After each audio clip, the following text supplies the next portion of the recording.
get immersed into how the sales process in your company goes. And when I say get immersed, it's basically like take one day, be a BDR or shadow a BDR. Take the next day and shadow an AE. Take the next day and go to your customer success. And then shadow the rest of the company, because the process of sales does not stop when the sales is closed.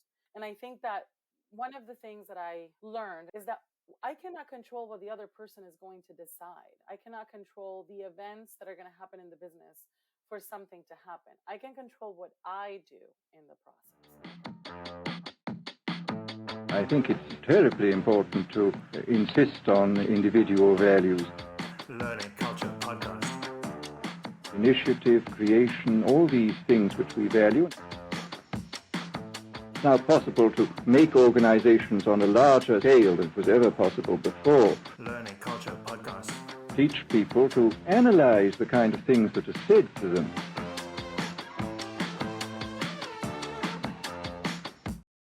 What's up, everybody? Welcome back to the Learning Culture Podcast. I am your host, Andrew Barry. This is a show about creating cultures of continuous learning inside companies. And joining me for this week's episode was Adriana Romero. Adriana is now bringing enablement to the product and engineering teams at OpenText. She has spent the last 7 years in sales enablement, last role being at Salesforce, and before that has a career in sales. We connected through a mutual friend who was a previous guest on the show and have been looking forward to this conversation for quite a long time. In preparation, I reached out to Adriana to see if she had an opinion on the sort of false illusion of control that a lot of companies and salespeople at companies have around their ability to, control their environment. And immediately that topic came alive for Adriana, and you're going to hear that in the show. So her point of view is that we actually need to learn how to let go of control to be able to be more productive. And that counterintuitive thinking is underpinning all of her work now. So together we sort of bust this false idea that salespeople have everything under control. Adriana starts with a framework that she uses for enablement. She calls it the productivity triangle, which looks at structure, skills, and mindset. And that frames a lot of our discussion. We also bring in systems thinking, and she draws on her experience and background as a qualified systems engineer. We then look at what you actually can control, because this is the key here. We're not talking about completely winging it, but letting go of control means controlling the parts that you can control. And there are 5 very useful things that you'll learn about in that section. The first is about curiosity, or being genuinely interested. This means in the product, in the customer, in your job, in the company you work for, in the industry it's in. Number 2 is being consistent. Adriana shares a great story about her daughter. Number 3 is about having a why, and Adriana shares her why as a good example. Number 4 is about managing your time wisely. And number 5 is about adopting a mindset of being helpful. And throughout this conversation, we tie it up with this idea of how letting go of control leads us to being more productive by focusing on the basics of what we're actually doing. It's a big theme for this season of the podcast, and I was really, really excited to have Adriana share her practical experience in this space. So with that said, please sit back, relax, and enjoy my episode with Adriana Romero. Adriana, welcome to the show. Thank you, Andrew. It's so good to finally be here. I feel, I feel we've been trying to schedule this for a long time. My fault. And then you're so popular on LinkedIn that I feel that we're besties. Yeah, well, yeah, no one's fault at all. It is well worth the wait. I already can tell that, and I'm excited because I feel like I do know you, and I know a lot about you through others, previous guests on the show like Crystal Nikosi, and I'm excited to kind of experience the real deal myself. Let's see. Hopefully it'll be a good one. I'm excited for our conversation. That's for sure. Yeah. So you have just transitioned out of a sales enablement role at Salesforce. Yes. You've been in sales enablement for 7 years, I think you said. 7 years, yeah. And you are now transporting those skills and that experience and that knowledge and know-how to the world of product and engineering. Yes. So my first question is, how are they different? So, it's interesting because I see this pivot as something where you kind of say, how are you going to apply these things to a completely different audience? Yeah, the audience is different, but the premise of what you're trying to do is the same. You want to Which take is a what? group, take a group of people, make them more productive by creating processes, by taking away barriers, and by giving them the information and the knowledge in a way that they need them. As in sales, salespeople have a way of digesting their knowledge and their content, and the way you speak to them so they understand exactly happens on this side. And I have a variety of, I would say, audiences on this side. I have product managers, I have people that work in very infrastructure operations, and I have software engineers. So all these three people will consume and need different things. But at the end of the day, what they're looking is to be more productive, to release products with, less errors, to go to market faster, to have better conversations with engineering to have better conversations with quality assurance. And at the end of the day, we're all part of the machine. So when you see it in that way, and you take away kind of like, this is the audience I have, and you just leave the framework and you think, what am I trying to do? I'm trying to solve the same problem as I was trying to solve in sales. So I love it. I just had an episode with Alex Zakakis, and he talked about this exact idea around that you've shared there, which I think we're going to dive deeper into now. It's the idea of kind of focus and control. You mentioned productivity a few times as well, and that seems to be at the core for this. Like almost like productivity coach kind of pops into mind, right? Like how do you see that playing into your role? It is very important, because just like in sales, on this side of the business, you're looking for people to do more, right? You want a software developer to actually be able to code more things and to, give more details or features of a product in less of the time. Timelines for releases in many companies are getting tighter, and you really want the teams to work a little bit faster. I would say the challenge becomes, just like in sales, how do you measure productivity?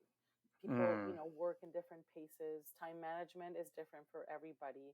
People see things and work on things in different ways. And really coming to a very scientific method of calculating productivity, I would find it very difficult to find. It's just, how can you get as close to, so you can say, I have made this person as productive as I can. And it's the same things that I've been applying to other. It's, you have a structure, you have a set of skills, and you have a mindset. This is the productivity triangle. It's you need all these three things to be able to thrive, and sometimes the balance is not there. So how do we bring this balance into a group? Many times more than others, I would say that enablers provide mostly the structure, and there's a lot of component of the mindset. But I would say that's the game that we're playing, and how we're trying to balance everything. And by structure, do you mean that's like the infrastructure, tools, technology, like process? I would start with process, Andrew. I'm a very big believer in analog to digital. So first, if you need to find a way of how to do it without the fancy tools, and then add the fancy tools. Because if you don't know how to do it with to put it in the most raw ways with an Excel sheet and, or a piece of paper and a pen, then the tool is not going to help you solve the problem. Yeah. And that's, I think, is such a key. There's a back to basics here of kind of like reminding people that of what we're actually doing here. Like your job is to commit code. Your job is to make the product better, understand what customers want, for all those different roles. So I'm going to come back to that point, because I think that'll play into the rest of our conversation. But talk me through your discovery process, because you're probably like in that now. And what I mean by discovery process is, how are you understanding the unique challenges, needs, desires, wants of these new roles at this new company? Doing discovery, just like you would do when you are selling a product or when you're starting with a new team.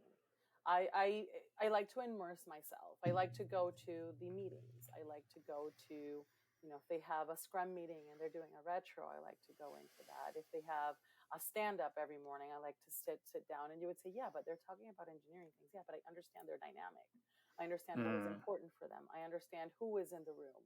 And you need to put yourself in the shoes of the other person to kind of to have that understanding. Just like when you're in sales and you're doing a discovery call, and all you're really doing is understanding what is it that they need.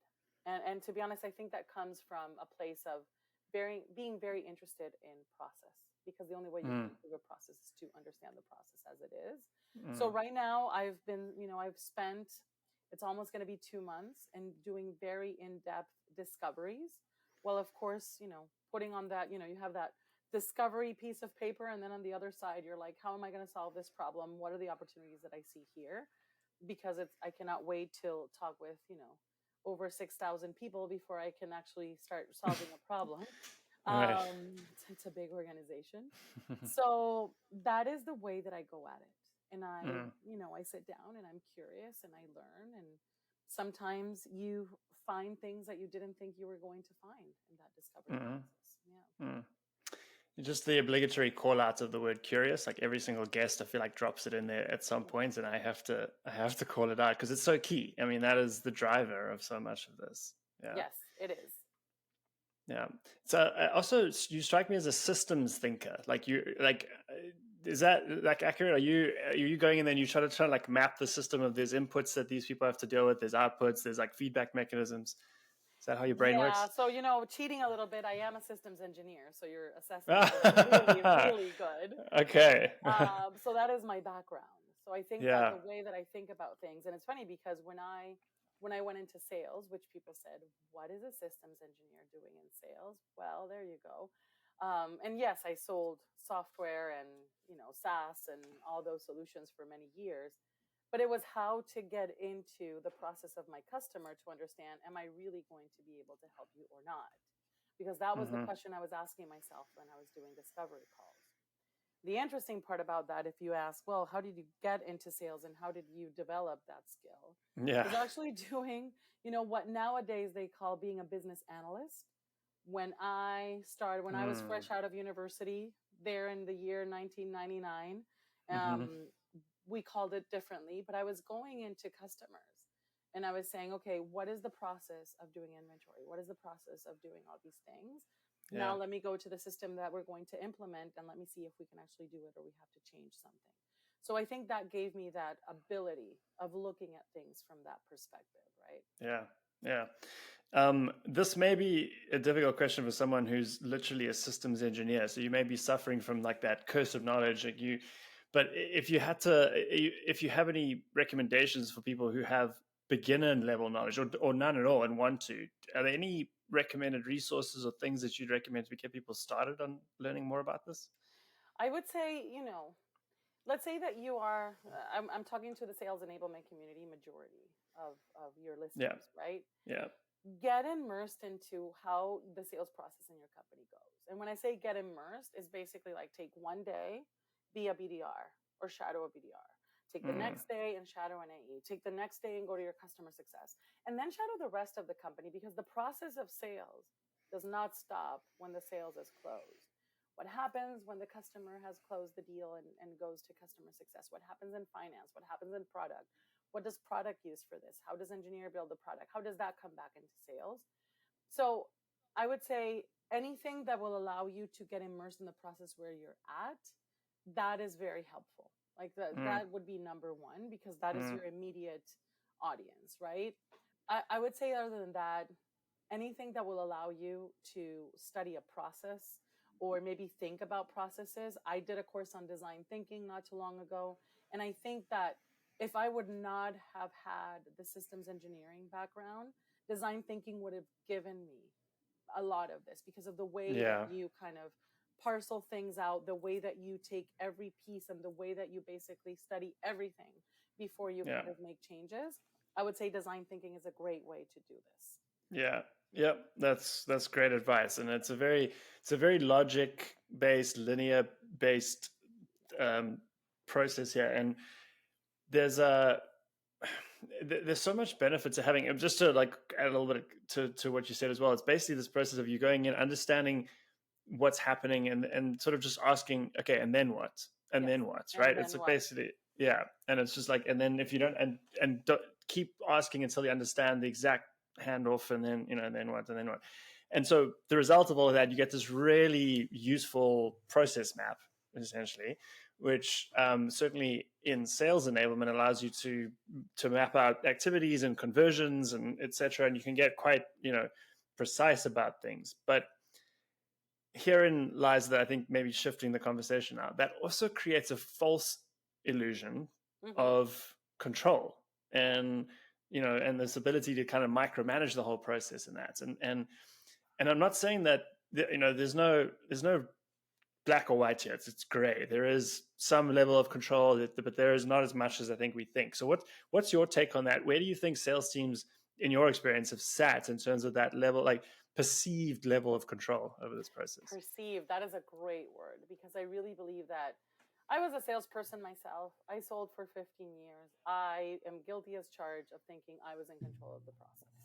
And I think that one of the things that I learned, and I learned this, maybe towards like the end of my sales career going into enablement, is that I cannot control what the other person is going to decide. I cannot control the events that are going to happen in the business for something to happen. I can control what I do in the process.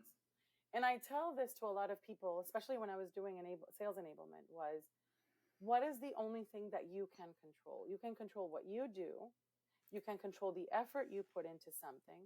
You can control the level of open-mindedness that you have for an item. You can control how much you learn and You can control how you engage with other people inside and outside of the organization. But the fact that even when you sit down in a pipeline meeting and you have to say, oh, I'm committing that to 90%, you really don't have a control on that. You're really committing that based on the things that you do. And that will have a margin of error, and that is okay. Yes, there is, so many ways of trying to help the customer. And, we've all read the methodologies and the books and, the AI. But as you said, as back to basics, what is it that we can control? And I would invite people to really think about that, because it is when like people, complain about things that happen. Oh, I'm late to a meeting. Well, great. What was the issue? It was traffic, and traffic here is horrible. Okay, I cannot control traffic. I cannot even control if my car has a tire that blows out. I cannot control any of that. What can I control? I control waking up early. I can control kind of, knowing the route I'm taking to this place, and I can control everything else. That percentage of non-control, you have to be okay with letting that go. And that is I believe it's a very important aspect to keeping not only your sanity when you're in a sales role, but also to keep your engagement, because the level of frustration that happens when you feel that you cannot control the entire process is very big, especially when we're dealing with the pressure of quotas, when we're dealing with the pressure of the job market, when we're dealing with the pressure of what happens if I don't commit this. So that would be kind of like, what would I do with that illusion of control? Can you talk a little bit more about the idea of kind of like over preparing? So again, it's under this illusion that we can control the whole process, and then over preparing for the day-to-day, whatever it is, whether it's like a call that you need to be on, or it's a contract you need to find out. That's probably not a good example. Calls are probably the best example, because that is just like open, anything can happen, right? Anything can happen.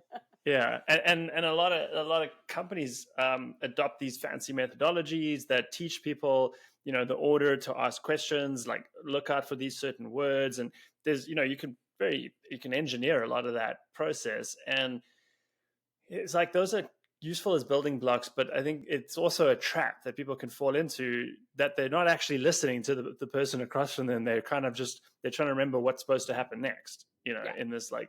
So yeah, can you speak more to that? So it's funny that you say, when people are thinking, what should I do next? What's the next question I should ask? And one of the things that I would say to my sellers was, don't think so much about what is the next question or the next line in the script. Think about what you naturally want to know. And I would actually tell people, when you are doing a sales job, sales is not easy. And I tell people, sales has so many components around it. People will say sales is easy and that anybody can do it. But I tell people, be genuinely invested. Whatever it is, the tool that you're selling, whatever it is, the industry that you are, trying to get into, ask the question like when you're meeting somebody in a networking event and you're really interested in knowing what they do. That's kind of like, for me, very basic behavior. Yeah. If you don't believe in the tool or in the service or in whatever you are selling, think about that again, because it's going to make your life very, very difficult. And I have Yeah. been in situations where I've been selling things and I'm like, I don't think I should be selling this, or I don't believe Yeah. in this. So then number two is, you talk, and it's interesting, you bring up the points of calls. Calls can go anyway. Today, you Yeah. can have a magnificent day and do 20 cold calls and talk to 19 people. Awesome. Consistency. It's just like anything else in life. Studying, learning how to, learning a new skill, any type of competitive sport, and I think competitive sport really teaches us a lesson. Andrew, my daughter is a competitive dancer. She's 9. And one of the things that I have learned the most from her is that her consistency is what makes her become a better dancer. She doesn't have a good day every day. It's not every day that she wants to go and dance until 8:30 at night. Some days she's tired. Some days, my feet hurt. But I tell her, but show up and give your best effort. Because if you start to not show up, then it will drag you to the other side, right? And then she goes back to her why. I love dancing. And it is tough, and learning technique is not what everybody wants to do. But at the end of the day, she says, I love being on the stage and just dancing. So she holds on to that. And that's what gets her through, 10 months of dance practice and competitions and exams and all that. So let's translate that to the sales world. People hate to do cold calls. We all do, where it's not a secret. I remember it being my favorite part because it allowed me to discover somebody new. That was my whole thing. That's the way I thought about cold calls. Who am I going to meet today? That got me through the rude people, the hang-ups, the people not answering, but that was my motto. And I would come every day and I would say, I need to be consistent about my prospecting and my cold calling, because if I don't do it, I'm going to be on a drop in one point of my pipeline. So yes, people are going to say, oh, but that's what everybody says. That's the old school. Yeah, but it's back to basics. That's it. It's like basic, even math, Yeah. And I would tell people, and then also think about your time management. Salespeople waste a lot of time in non-selling activities. And that's one of the biggest things that every sales organization is trying to attack, right? When we go to that productivity. Am I spending my time wisely? And I think we have to think about that in many ways. It's like, should I spend an hour looking at TikToks right now? Or should I be doing that boring presentation? And as human beings, we're always going to gravitate to the fun and the things that we like. Yeah. So think about it. Am I a morning person? Am I an evening person? When should I do my trainings? When should I do my admin work? When should I update the CRM? Like, you have to kind of work with that. It's just like, not everybody likes to wake up at 5 a.m. and exercise. Some people like to do it at 6. Sometimes people like to do it at noon. Find your groove and go with that flow. Don't try to be like the person next to you. Don't try to be like the top performer of your team in terms of the way that they manage their day. Go back to those basics of yourself. I kind of just want to pause there for a second, let people let that all sink in, because that was awesome, Adriana. That is like everything I've been trying to say for many months now, that you've given really great expression to, which is this obvious on the surface idea of like back to basics. You've listed out, be genuinely interested. That's curiosity right there, right? Be consistent, like your daughter, have a why, also like your daughter, but also like you had that why to go back and to think like, who am I going to meet today? That gave you like a purpose to call people, and then managing your time wisely. These are all controllable things, right? These are all things that you can plan for. You can just do on a regular basis. That puts you in a good position to be kind of prepared for the certain parts of it, right? For the lows, right? For the lows, exactly. And for the lows. I agree. And when you were recapping, it reminded me of an exercise that I did in one of my onboarding programs, and I started doing it because I saw that people struggled with the hustle that their job brought. It was, we were working in a very high velocity startup. The pressure was really, really on. And I was working with a very, young group of people. So I had an exercise that was called Develop Your Why. And it was a 1-hour workshop where people had to basically write like a statement, or, some people call it a manifesto. Some people call it a mission. And I said, I want you to write your why. It was a very inspiring session. I want you to take a picture of that why, put it as your backdrop in your computer, put it in your phone, print it out. I don't care what you do. But those days when you feel that the world is against you, that everybody, is, hanging up the phone on you, when your boss is telling you you're not on your quota, I want you to bring that why up and read it. And it was impressive how that simple exercise, one, got them into a groove in the onboarding process, because it was a great kind of switch of, am I really doing what I really want to do? And some people actually told me, sometimes it is that why statement that gets me through a bad, moment, or, length of time, because I remember why I am here. Adriana, what's your why? My why, that's an interesting, I like helping people, Andrew. My career has been non-linear in any way. I'm a person that people might look at my career and say, how is all of this connected? But the common trait that I find is that everything that I have done, because I have a satisfaction when somebody gets something from it. I connect to people. I give them, a motivation to seize their day. I give them a piece of knowledge for them to do their work. That is my why. I thrive in helping people do that. It was not natural. I'm not saying, oh yeah, I woke up one day, I was 21 and I decided that was my why. I think it came with time. It came with failing. It came with trying. I also think that being an immigrant and having been gone through the transition of becoming an immigrant and going into a new country and building your life again really makes you think about why you do things, especially when it's -20 and there's 20 meters of snow outside. And I ask myself, why did I leave a tropical country? Anyway, that's another podcast. yeah. But it helps. I have to say all Yeah. that helps. Yeah, definitely. Yeah. And with your permission, I want to add your why as kind of a fifth lesson here. Recap those four of curiosity, consistency, the why, the managing time, and just being helpful. Like that's a really, it's something I've actually learned to lean into a lot more, because also like you, that like being helpful is a kind of a growth path for me. Like I feel better about myself when I'm helping people without any expectation of getting anything in return. And actually, when I'm at my kind of lowest energy is when I'm like wanting it, something in return, and then I sort of catch myself. So, so yeah, I just think that generally, and this, I'm not trying to also say like this is true for everybody, but I think in general, especially in sales, I think it's true. An attitude of being helpful is just a great kind of like mindset to bring to a conversation. Exactly.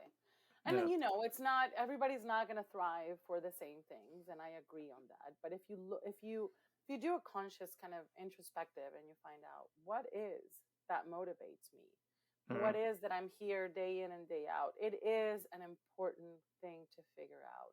And I would figure that out before anything else. Because your career is going to change, your circumstances are going to change, the job that you have today is going to be different.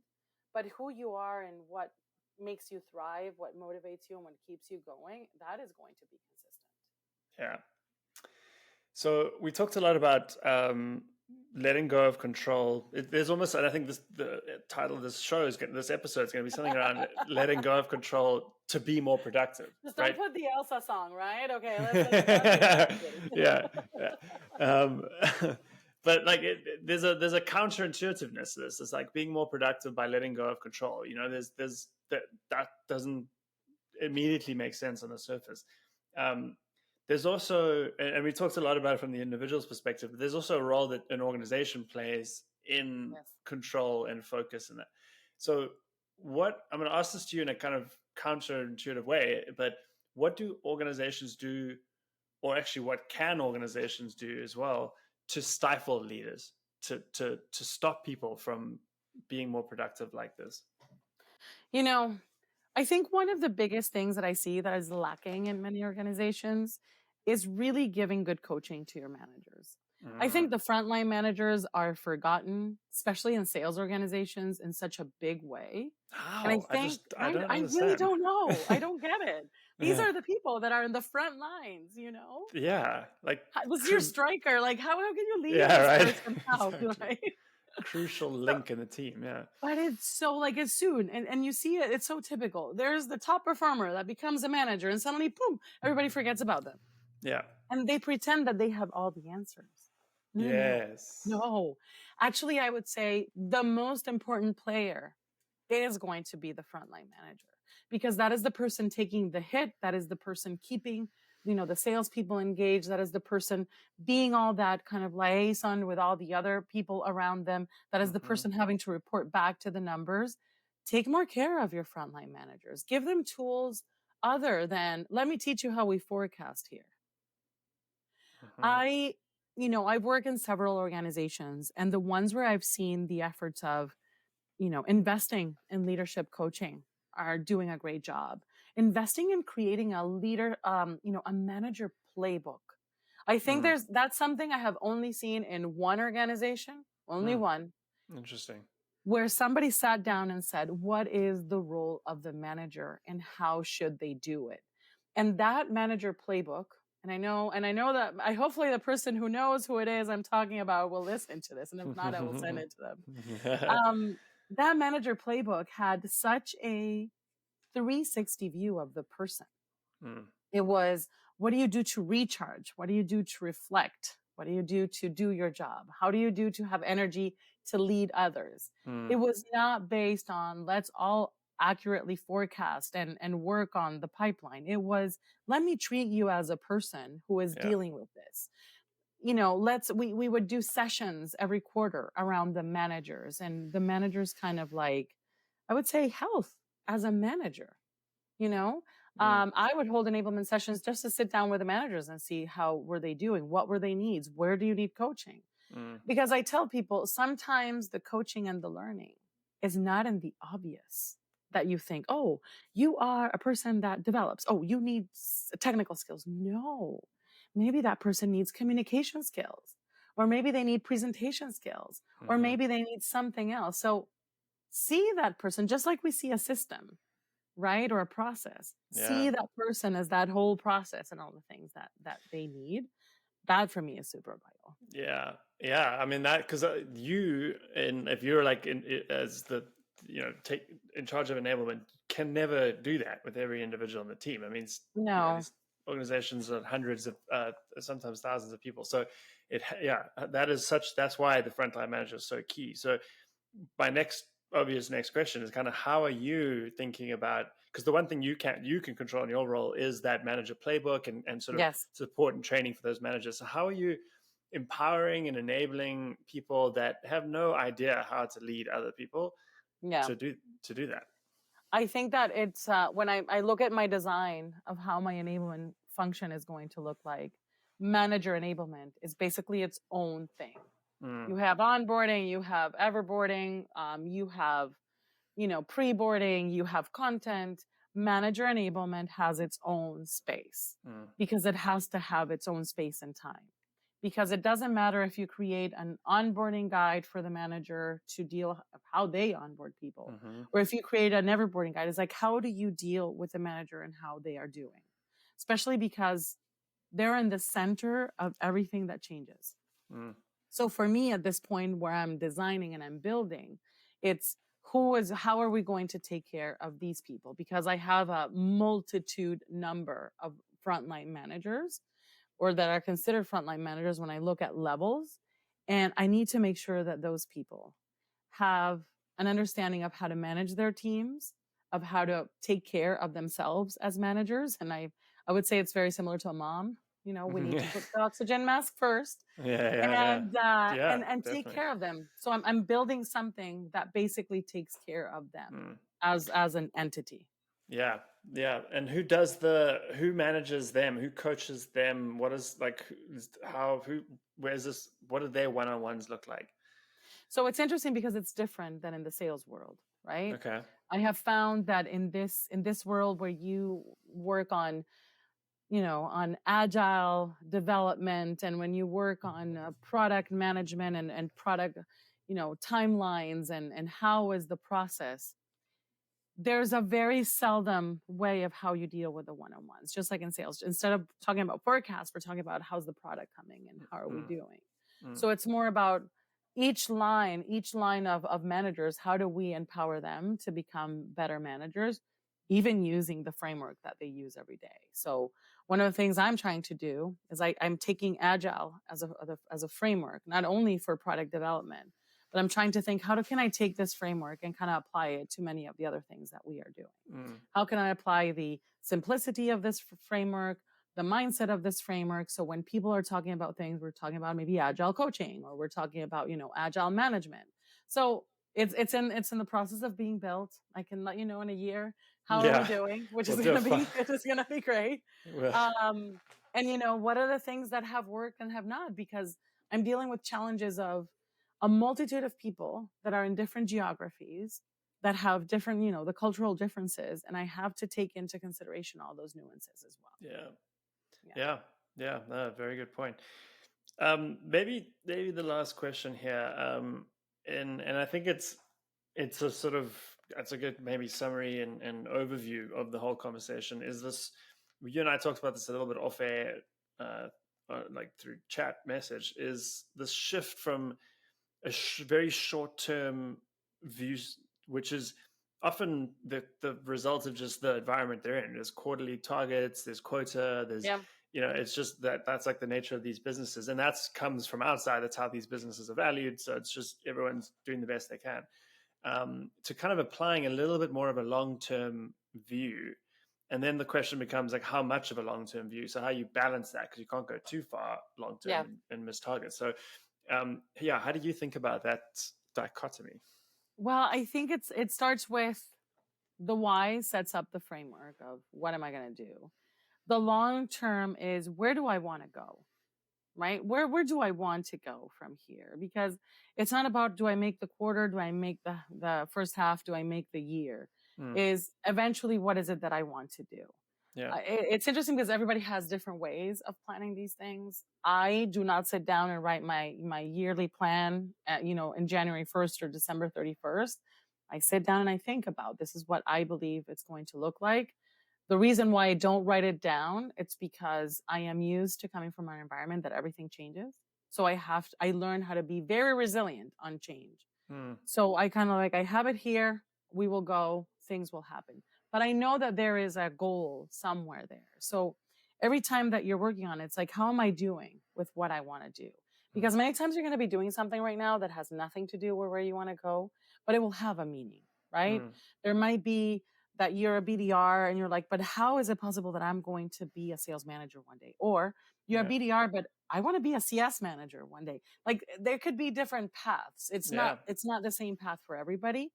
And kind of have that balance in mind of thinking where this is going to get us. Another way of thinking about this that I like to bring, and I like to bring that from onboarding, is, where's this company going?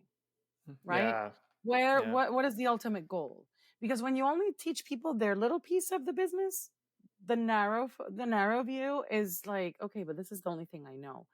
Teach them the entire thing. What's the goal? Where is this company going? Why are we building this product? Like, where do we want this to kind of happen? And this is how you plug in here. And this is how important you are for this. Kind of starts to get people into thinking of that long-term and short-term. Couldn't agree vision, more. Right?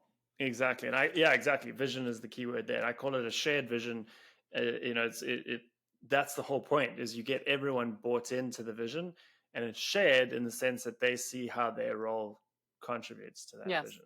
So it is very important. I saw it when I was doing sales enablement and we were doing onboarding. I would say, you need to know how the product is made and what does Yeah. it mean? Like why? Because Yeah. not the whole thing, because you're not just here sitting down and selling. Is There's a whole process that happens behind you, and there's Yeah. feedback that you're going to bring to that team that is going to be important.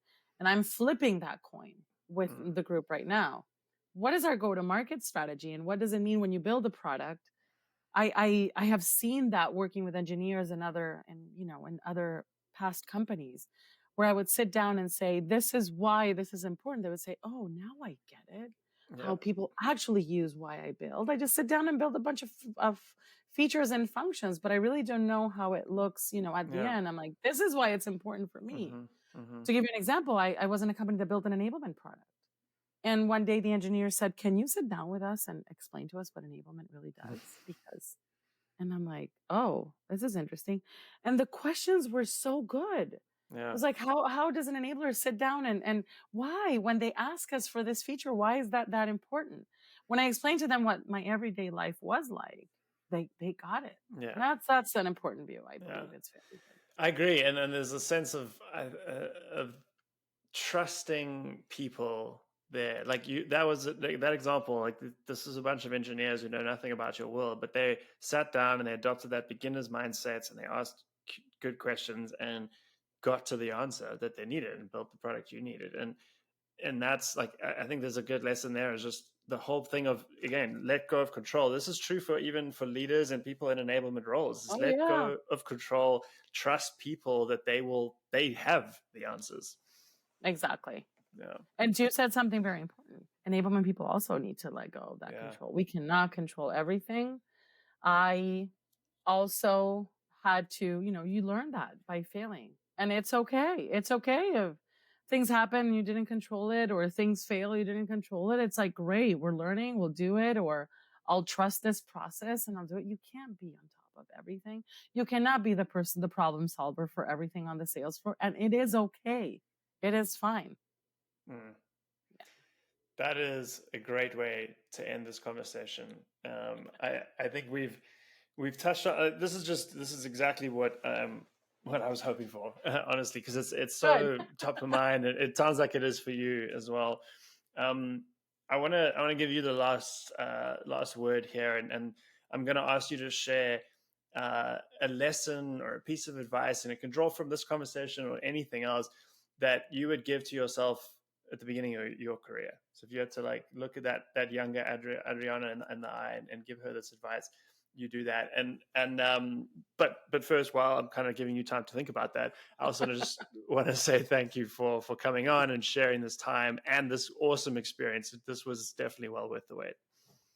Thank you, Andrew. It was great to be here. And I think, if I go back to myself fresh out of university, I would say, like, take off any type of, I don't know, what do we call it? Do we call it, I don't know if to call it stigma or framework or line of thinking. Limiting belief. Limiting belief. That's a great one. Love it. Limiting beliefs. I mean, I was a woman in tech who studied a career that women in my time were not studying. I was one of 4 in my classes, right? And then I went into a world of technology where it was even less, the amount of women that were in the workforce at that time. Don't limit yourself because of anything. You want to do, and especially when you're young, that is the moment to making mistakes and trying things and figuring it out. People don't understand why you turned down that job for the other one. It does not matter. It's yours to figure out. And I think that we limit ourselves in thinking, I have to graduate and I have to do this and I have to get this job and then I have to do that. No. If you kind of allow yourself the grace of kind of having some room for things to happen, you will understand later why they happen. And it's tough. It's a very tough one. And I will not say it comes easy, but I would say do that. And, live it, because it will come useful eventually. Learn to let go and live. That was beautiful. Thank you, Adriana. Thank you, Andrew. It was great to be here. Hello. I hope you enjoyed that episode. It's Andrew again with a quick message. If you'd like to support the show, the best way to do that is to leave us ratings and reviews where you listened. If you're on YouTube, hit the like and subscribe buttons and feel free to leave a comment. We love hearing from our listeners and viewers. If you're listening to this on Apple Podcasts, please take the time to give us a rating and leave a review. Once again, we love hearing from our loyal listeners. If you're listening to this on Spotify, please hit the follow button to make sure that you don't miss new episodes as they come out. See you next week for another episode of the Learning Culture Podcast. Thank you for listening.